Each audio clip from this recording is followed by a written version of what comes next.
شعر اتنا اہم ہے، اتنا اہم کہ علامہ اقبال سر راس مسعود کے ہاں گئے اور ذکر چل پڑا اس بات کا. وہ میاں بیوی آپس میں کچھ کسی بات پہ تلخی تھی ان کے، اور ڈاکٹر صاحب نے پوچھا کہ کیا بات ہے، تو معلوم ہوا کہ بیگم صاحبہ کہہ رہی ہیں کہ مجھے اقبال زیادہ اچھا آتا ہے، اور میاں صاحب کہہ رہے ہیں کہ نہیں، میرا دعویٰ ہے کہ انہیں سمجھ میں نہیں آیا کہ اقبال کا پیغام کیا ہے. تو علامہ اقبال نے آگے فیصلہ کرنے کے لیے ان سے کہا کہ میں آپ کو اپنا ایک شعر سناتا ہوں، اور یہ ہے شعر، آپ میں سے جو اس شعر کی تشریح کر پائے گا اسے اقبال سمجھ میں آ گیا. جب میں طالب علم تھا تو میرے استاد گرامی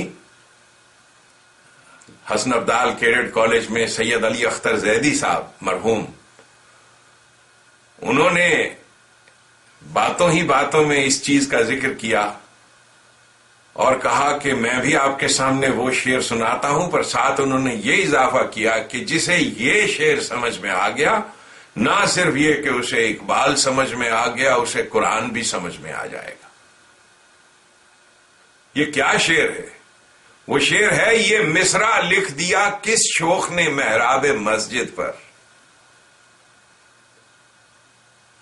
وہ ناداں گر گئے سجدوں میں جب وقت قیام آیا. آئی سمجھ میں بات آپ کو؟ جب اٹھنے کا وقت آتا ہے اس قوم کا، جب بھی ہمارے ہاں پاکستان میں یوتھ بیدار ہوتا ہے کسی بھی ایکشن، کسی بھی ایکٹیویٹی میں، یہ ناداں گر گئے سجدوں میں، انہیں سجدوں میں گرا دیا جاتا ہے، ایسے گلٹ ٹرپس دیے جاتے ہیں. جب بھی بات ہوتی ہے وہ کہتے ہیں کہ دیکھیں نا جی، اصل میں سوچا کریں آپ، مسلمانوں کے جو اعمال ہیں اسلام پر چونکہ ہم عمل نہیں کرتے نا، وہ پھر آدمی کہتا ہے جی ہاں کل سے جی میں عمل شروع کر رہا ہوں. وہ کہتے ہیں کل سے نہیں، آج سے، آج سے، آج سے. عمل کیا ہے؟ نماز پڑھو. وہ ناداں گر گئے سجدوں میں جب وقت قیام آیا. اور یہ جاگا ہوا انسان جب وقت قیام آتا ہے، جب اسے حالات اٹھاتے ہیں، جب بھی وہ اٹھتا ہے، اجتماعی طور پر قوم کھڑی نظر آتی ہے اٹھی ہوئی. مجھے یاد ہے سانحہ مشرقی پاکستان کے بعد ساری قوم یوں سوچ رہی تھی، اف، مال روڈ لاہور پر اس کے فٹ پاتھ پر زمین پہ بیٹھے بلکتے، روتے، دھاڑے مار کے روتے. یہ ہم لاہور، اور اہل لاہور ہی نہیں، سارا پاکستان، جہاں جہاں پہ جس کی ماں، جس کا باپ، کوئی بھی شخص موجود تھا، سب دھاڑے مار کے رویا. اور اس کے بعد سوچ میں پڑے کہ کیا کرنا ہے. جب انسان سوچتا ہے بڑا ہی حسین لمحہ ہوتا ہے.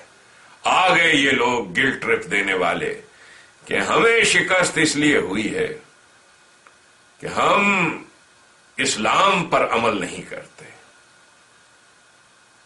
اگر ہم اسلام پر عمل کرتے، اور اسلام سے مراد ان کی یہ ہے، نماز پڑھو، مسجد میں جاؤ، اور وہاں جاؤ اور پھر جا کر وہاں افیون کا ٹیکہ لگایا جائے گا کہ غریب بنانے والا اللہ ہے، تقدیر تو اس نے لکھی ہے. کیا بات ہے! اتنا جاگا ہوا انسان اس کے بعد جاتا ہے اور وہاں سے یہ افیون کے ٹیکے جب لگ جاتے ہیں، یہ ناداں گر گئے سجدوں میں جب وقت قیام آیا. یہ جو میں بات بار بار آپ سے کہتا ہوں، خدا کے واسطے یہ نہ سمجھیں کہ مجھے یہ نماز پڑھنا اور نماز پرستیاں بری لگتی ہیں. اس کے ساتھ جو پوری ایسوسیٹڈ چیز ہے، کس ڈگر میں چلا جاتا ہے انسان، کس طرف جاتی ہے قوم. اگر آپ روٹ کازز سمجھنا چاہتے ہو قوموں کے عروج و زوال کی، کہ کیا وجہ ہے کہ رب کا نظام قائم نہیں ہوتا، کیا وجہ ہے کہ رزق کی مساوی تقسیم نہیں ہوتی، اس کی وجہ یہ ہے کہ ان نادانوں کو سجدوں میں گرانے والے جو موجود ہیں، اور میرے جیسوں کی باتوں پر وہ در در کرتے ہیں. خبردار کافر آدمی، اس کی آپ بات نہ سننا. آپ دیکھتے ہو نبی اکرم صلی اللہ علیہ وسلم کی سنت ہے، پتھر کھائے تھے نا نبی نے، پتھر کھائے، دھتکارے گئے، شہر سے نکالا، نعوذ باللہ من ذالک. کیسے کیسے اذیتیں دی گئیں، کس چیز کے اوپر؟ آپ میں سے کسی کو ہے اس کا اندازہ کہ پتھر کھانا کیا ہوتا ہے؟ بات کر کے دیکھیے. آپ، مجھے کئی چٹھیاں آتی ہیں کہ ڈاکٹر صاحب آپ تو بول سکتے ہیں لیکن ہم نہیں بول سکتے، ہم پاکستان میں رہتے ہیں. مجھے بے حد احترام ہے آپ کی خاموشی کا، میں بے حد احترام کرتا ہوں اس چیز کا کہ آپ اپنی پریزرویشن آف سیلف جو ہے، جو کہ انسان کا بیسک چیز ہے، انسان کو کرنی چاہیے. میں بھی وہاں ہوتا تو میں بھی کبھی اپنا منہ نہ کھولتا، اس طریقے سے بات نہ کرتا، کبھی نہ کر پاتا. یہ تو صرف اس رحمتوں والے مدینے کی وجہ سے ہے کہ ہم بول پا رہے ہیں. میں، ڈاکٹر شبیر صاحب، کینیڈا میں ہمارے دوست، اور باقی اور مقامات پہ جہاں جہاں پر ان آزاد ممالک میں بزمیں موجود ہیں، ان لوگوں کی جو ایک دوسرے کی صورت ہی دیکھ کے خوش ہو جاتے ہیں، جیسا کہ ہم فیس بک پہ ایک دوسرے کو دیکھ کے خوش ہوتے ہیں کہ کم از کم ہم موجود تو ہیں، ایک دوسرے سے بات ہی ہو جاتی ہے. قرآن نے اصحاب کہف کا قصہ سنایا. کون ہے اصحاب کہف؟ کون ان کی سنت پہ چل رہا؟ تو سنت یہ ہوتی ہے میرے بھائیوں، یہ ہے سنت. پتھر کھاؤ، اپنے وطن سے نکالے جاؤ، ہجرتیں اور ایسی راتیں، نہ ماں باپ پاس، نہ بیوی پاس، نہ بچے پاس، یہ تمام مصیبتیں جو جھیلتے ہیں. کتنے لوگ ہیں جو اس پاکستان سے ہجرت کر کے باہر نکلے، ان کے بس میں اگر ہوتا تو وہاں رہتے. کون چھوڑنا چاہتا ہے اپنے لاہور کو، اپنے کراچی کو، اپنے کوئٹہ کو؟ کون چھوڑنا چاہتا ہے اپنے وطن کو، اپنے ڈھاکہ کو، آپ اپنی دلی کو؟ میں سب کا ذکر اس لیے کر رہا ہوں کہ ساری دنیا میں ہم ہی تو وہ لوگ ہیں، مذہب گزیدہ قوموں کے لوگ، جہاں مذہب کے نام پر فاسقون وہ دنگا فساد مچاتے ہیں کہ ہمارے پاس کوئی ڈائریکشن ہی نہیں رہتا کہ کوئی بات کر سکیں. اور جب ہم ان ممالک میں پہنچتے ہیں، امریکہ، یورپ، انگلینڈ، تو جیسا کہ موزے تنگ نے ایک جگہ لکھا ہے کہ یہ جو پیٹی بورجوا ہوتا ہے، یہ جیسے پہلی بار روٹی نصیب ہوتی ہے، میرے جیسا آدمی، وہ سب سے پہلی چیز کیا کرتا ہے؟ اپنی ہی کلاس سے ڈسوسیٹ کرتا ہے. وہ کہتا ہے I am not one of them, یہ میرے جیسا آدمی نہیں ہے. میں اپنی اوقات کبھی نہیں بھولا اور کبھی نہیں بھولوں گا. یہ بانڈ اللہ کی دین ہے، سب سے حسین بانڈ، سب سے بڑی رحمت جو اس نے مجھے دی ہے، یہ پیار، محبت اور یہ سوچ. اس لیے کہ میں جانتا ہوں کہ میں مختلف تحریکوں کو، سیاست کی کھیلوں کو بڑی اچھی طرح سے سمجھتا ہوں.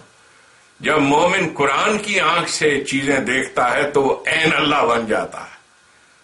آپ سب ایسے ہو، جن جن کو قرآن کی آنکھ سے دیکھنا نصیب ہوتا ہے وہ اللہ کی آنکھ سے پھر دیکھتے ہیں. اور اس سے زیادہ کیا آنکھ ہو سکتی ہے جو آپ کو ایسی نگاہ دے دے؟ یہ ہے قرآن کریم کی تعلیم، اور اس کو ہمیں پھر سے اثر نو استوار کرنا. قرآن ہمیں بتاتا ہے کہ تین والا قصہ جو ہے اسے یاد کرو.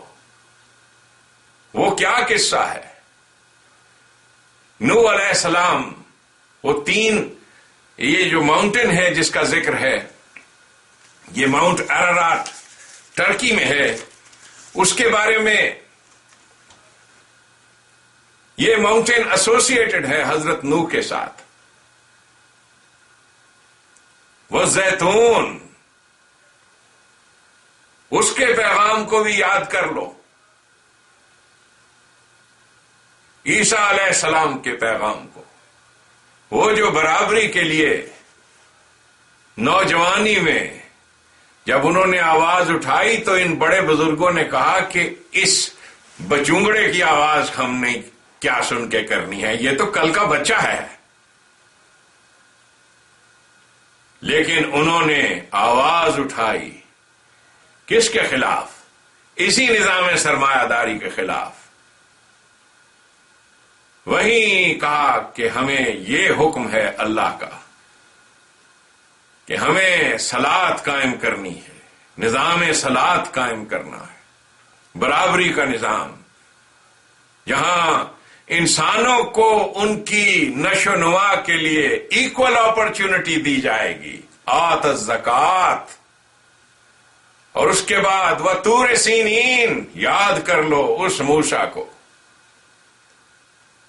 یہ جو ہم نے آج ذکر کیا ویب سائٹ پہ کہ ہم عید میلاد النبی منانا چاہتے ہیں، جو ہر سال ہم مناتے ہیں ریڈیو شالمار پہ بھی، اور جہاں پہ بھی ہمارے بزرگ ہمیں یہی کہتے تھے کہ سب سے بڑی عید یہ ہے، سب سے بڑی عید. لیکن وہ لوگ جنہیں ان کے جو مذہب والے لوگ ہیں، اللہ جانے کیا ہے، کئی چٹھیاں مجھے آئیں کہ جی ہم تو یہ اس طرح کی چیز نہیں، یہ تو کرسچینٹی ہو گئی، کرسچین کرتے ہیں. یہ بیچارے کیا جانے نبی اکرم صلی اللہ علیہ وسلم کے مقام کو. جب نبی اکرم مکہ سے مدینہ گئے تو وہاں پہ معلوم ہوا کہ مدینے کے جو یہودی ہیں وہ پاس اوور سیلیبریٹ کرتے ہیں، آج بھی کرتے ہیں. یہاں امریکہ میں ہر جگہ جوز، پاس اوور وہ دن ہے جس دن انہیں نجات ملی تھی فرعون سے. حضرت موسیٰ علیہ السلام نے انہیں نجات دلائی تھی. یہ ان کا ڈے آف لبرٹی ہے، لبرٹی. اور اس پاس اوور کو سیلیبریٹ کرتے ہیں. اور اس پاس اوور میں حضرت موسیٰ کی ایک دعا ہے جو ہمارے جوئش بھائی پڑھتے ہیں. وہ کیا دعا ہے کہ آج ہم غلام ہیں، اگلے سال ہم آزاد ہوں گے. آپ لوگ دیکھیے اس پاس اوور کے بارے میں تھوڑا ریسرچ کیجئے، یہ کیا چیز ہے. یہ جو ڈے آف لبرٹی ہے، جب نبی اکرم نے دیکھا کہ یہاں کے یہودی 10 محرم کو یہ سیلیبریٹ کرتے ہیں اور اس دن روزہ رکھتے ہیں، تو اس پہ انہوں نے فرمایا کہ ہم بھی اس میں شامل ہوں گے، اس خوشی میں. ایک قوم کی سیلیبریشن لبرٹی کی، ساری انسانیت کی لبرٹی کی سیلیبریشن ہے. جی، اور یہ ہمارے مخلوق جن کی دماغ میں لبرٹی کا تو تصور ہی نہیں ہے، اس بیچارے کے دماغ میں یہ کیا جانے کہ مقام محمدی کیا ہے. وہ مقام آدم سے بھی شناسا نہیں ہے، وہ اپنے مقام سے بھی شناسا نہیں ہے. اسے کیا معلوم کہ سیلیبریشنز کیا ہوتی ہیں. کوئی بھی سیلیبریشن ہو انہیں تکلیف ہوتی ہے. وجہ اس کی یہ ہے کہ ان لوگوں نے، اگر آپ قرآن پڑھیں تو جو یہودی کرتے تھے نبی اکرم کے دور میں کہ لسٹیں بنا رکھی تھی، لوگوں کو ڈراتے تھے کہ یوں یہ سیلیبریشن حرام، یہ حرام، وہ حرام، یہ حرام، وہ حرام. یہی کچھ آج آپ کا وہ مذہبی آدمی کر رہا ہے، اور ٹوپی بھی اس نے وہی جوئش پہن رکھی ہے. آپ دیکھتے ہو جو عذاب ہے، جو آپ کہتے ہو یہودیوں پر عذاب، یہ کون سا یہودی ہے جس پر عذاب ہو رہا ہے؟ یہودی تو نکل گیا اس جنگل سے، ایمینسیپیٹ ہو گیا ہے. انہوں نے موسیٰ علیہ السلام کے نام پر اثر نو اسی تعلیم کو دینا شروع کر دیا. 1930 کے بعد